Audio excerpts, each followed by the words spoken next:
Once you have your course set up, you might want to start adding users to your course. Let's take a look at some of the ways we can enroll students into our course. To view the participants in our course, click on the Participants link in the left side menu. Here you'll be given a list of all the users who are currently enrolled in the course. To add new users to the course, click Enroll Users, and then search for the users' names.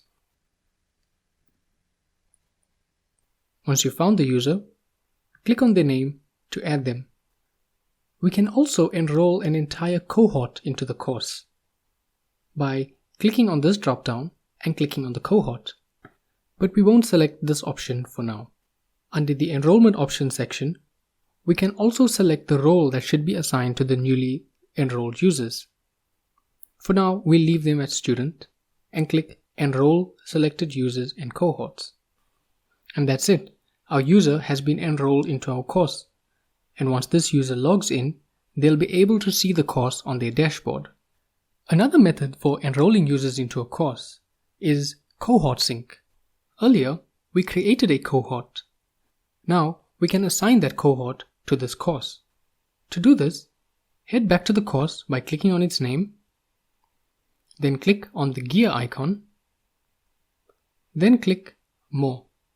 Click on the Users tab, and then click on Enrollment Methods.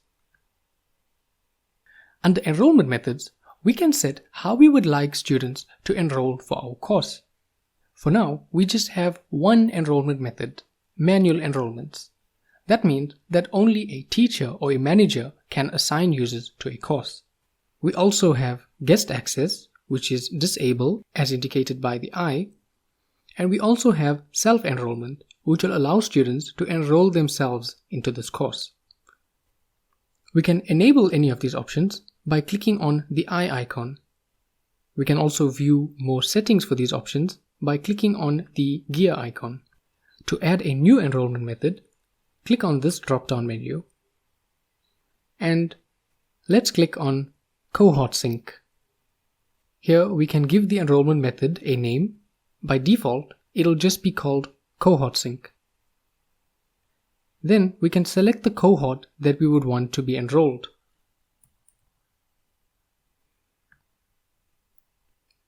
We can also select the role that we would want to give everyone who's enrolled via the cohort, and we can set a group. We'll leave all the other settings at default for now and click Add Method. Now let's head back to Participants and see if these users have been enrolled. And there they are. All the users who are in the cohort have been enrolled into the course.